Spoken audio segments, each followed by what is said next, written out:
Subscribe करके bell icon पे जरूर क्लिक करें। जज़ाकल्लाह। बारात के खाने का हुक्म। मैंने सुना है कि लड़की की शादी में खाना खाना और खाना खिलाना दोनों हराम हैं, क्या ये बात दुरुस्त है? हराम का लफ्ज़ तो ज़रा गाढ़ा लफ्ज़ इस्तेमाल कर लिया आपने। ये ज़रूर है कि बारात की जो रस्म है गैर शरई है।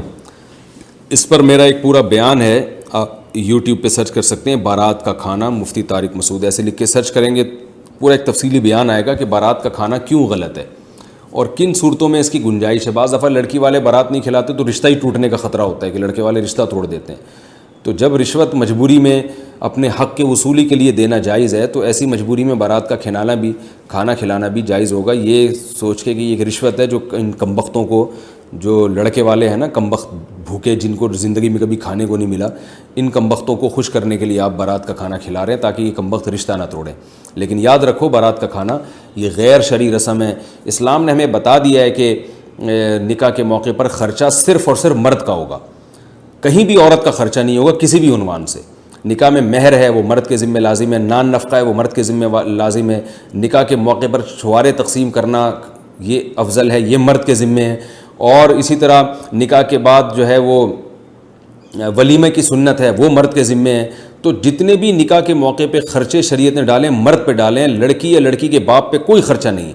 आज भी आप देख लें, अरब के तेल के कुएँ होते हैं, बड़े बड़े करोड़पति होते हैं, मगर बेटी की शादी पे एक चाय की प्याली का भी ख़र्चा नहीं होता। तो ये हमारे माशरे में जो हिंदू लोग हैं उनसे हमारे माशरे में आई है बात। हिंदू भी बयान सुनते हैं तो भाई आपको माजरत, ऐसी बातें मैं कर रहा हूँ। लेकिन बहरहाल क्योंकि हिंदुओं का एक कल्चर रहा है तो हम बहुत अरसा हिंदुओं के साथ रहे हैं तो कुछ चीज़ें हमारे अंदर हिंदुओं में आई, हिंदुओं से ट्रांसफ़र हुई हैं मुसलमानों में। तो ये बारात का खाना और ये जहेज़ वहेज़ भी वहीं से आया है, वरना इस्लाम में ना जहेज़ है ना बारात है।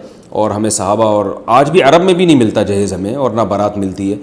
तो हिंदुओं में ये जहेज़ है और बारात है, वो उनकी पास कोई लॉजिक होगी इसकी, लेकिन वो अपने मज़हब पे अमल करें या अपनी रसूमात पे अमल करें। अब तो उनमें भी बहुत से लोग इसके मुखालिफिन पैदा हो गए हैं जो जहेज़ की मुखालफत कर रहे हैं। तो इस्लाम में कोई भी ख़र्चा औरत पर नहीं है कि वो लड़की या उसके बाप पर नहीं है, तो सारे ख़र्चे मर्द के ज़िम्मे अल्लाह ने लगाए हैं। तो ये जो बारात की रस्म है ये भी गैर शरई है। लोग कहते हैं इतने बारात आएगी तो उसको खाना खिलाए बगैर भेज दें, वो तो भूखे चले जाएंगे। तो बात यह कि इतनी बारात आएगी क्यों, यानी बुलाएंगे क्यों आप इतने लोगों को? निकाह मजमे में करना सुन्नत है। निकाह के लिए मजमा इकट्ठा करने की हमें नहीं मिलता कि मजमा इकट्ठा करने की ज़रूरत ही नहीं है। मजमा पहले से हो उसमें निकाह कर दें, जैसे जुम्मे की नमाज में मजमा होता है वहाँ निकाह कर दें। तो या वैसे ही आम नमाज़ों में लोगों का मजमा होता है तो मस्जिद में वहाँ निकाह कर लें आप। तो जो लड़की के करीबी रिश्तेदार हैं, जो अब्बा चाचा मामू वगैरह जो बहुत ही करीबी हैं, या उसकी बहनें वगैरह, वो आ जाएं, उसमें शिरकत करें और खजूर खा के छुआरे खा के पतली गली से निकल जाएं। वो वहाँ धरना मार के बैठने की ज़रूरत नहीं है। और फिर जब दुल्हन को रुखसत करने के लिए जो भी लड़के की अम्मा बहनें वगैरह आएँ, उस वक्त तो बड़ी मोहब्बत दिखा रही होती हैं कि हाय हमारी जो है ना भाभी और हमारी बहू माशाल्लाह कितनी चांद सी। बाद में फिर उन्होंने जो सताना होता है वो तो वो जो जिन्होंने सताने वाली हैं वो सुन रही हैं माजरत के साथ, मैं आपके अलावा की बात कर रहा हूँ। तो उस वक्त तो बड़ी मोहब्बतों से वो आ रही होती हैं। तो वो जब मोहब्बत से आएँ रुखसती के लिए तो 5-6 अफराद आ जाएं लड़के के घर से, तो अगर खाने का टाइम हो तो उनको खाना खिला दें, चाय का टाइम हो तो चाय पिला दें, पान गुटके का टाइम हो तो पान गुटके पे गुजारा करें और उनसे कहें कि अब पतली गली से निकल जाओ।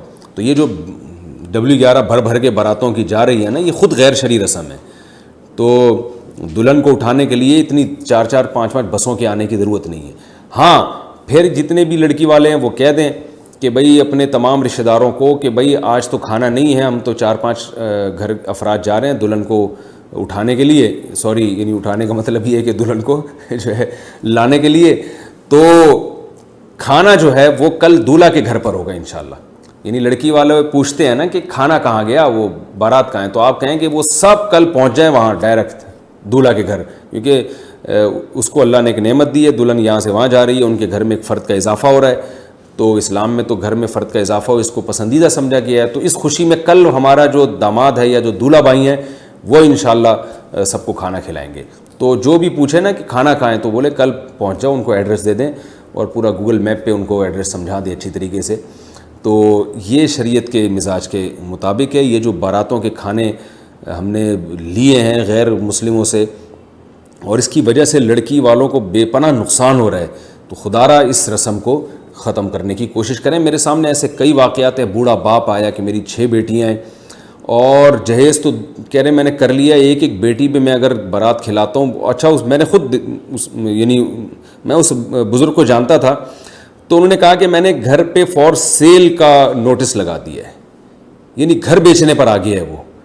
تو کیا ضلالت ہے, کیا گمراہی ہے یہ کہ لوگ اپنی پراپرٹیاں بیچ کے بیٹیوں کی شادیاں کر رہے ہیں. ہم نبی صلی اللہ علیہ وسلم کی سیرت دیکھتے ہیں تو ایک دھیلا بھی خرچ نہیں ہوتا تھا. یہ جو حضرت فاطمہ کا جہیز تھا یہ حضرت علی سے پیسے لیے گئے تھے اور کچھ چیزیں آپ صلی اللہ علیہ وسلم نے ان کو بنا کے دے دی.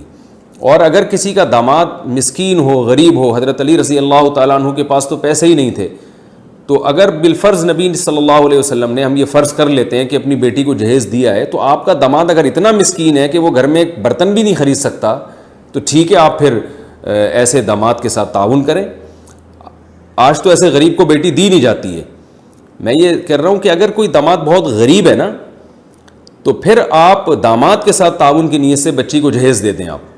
لیکن غریب ہے تو پھر اس کو بیٹی کون دے گا, جہیز تو بات کی چیز ہے. تو پیسے والا داماد ہے اور وہ خرید سکتا ہے ساری چیزیں, تو پھر آپ بولیں کہ بھائی تم خریدو یہ سب جہیز اور یہ سارے کھانے پلانے کا انتظام تم کرو. ہم دیکھتے ہیں نبی صلی اللہ علیہ وسلم نے اپنی 4 بیٹیوں کی شادی کی ہے, 3 میں تو کہیں بھی نہیں ہے جہیز کا. حضرت فاطمہ رضی اللہ تعالیٰ عنہ کے ساتھ جو تعاون تھا, تو بہت سے علماء کہتے ہیں وہ حضرت علی ہی سے ایڈوانس میں پیسے لیے گئے تھے, اور اگر نبی نے خود دیا تھا تو وہ حضرت علی کی غربت اور مسکنت کی وجہ سے, کہ بیٹی جا رہی ہے حضرت علی رضی اللہ تعالیٰ عنہ کے گھر میں اور حضرت علی کے پاس برتن بھی نہیں تھے, غربت تھی, قربانی تھی, ہجرت کر کے آئے تھے. تو ایسا اگر نیک شریف داماد کسی کو مل رہا ہو, اتنا ہجرت کرنے والا اور قربانی دینے والا, جس کی وجہ سے اس کے پاس پیسے نہ ہوں, تو پھر اگر آپ اپنی بیٹی کے ساتھ تعاون کریں تو بڑی اچھی بات ہے.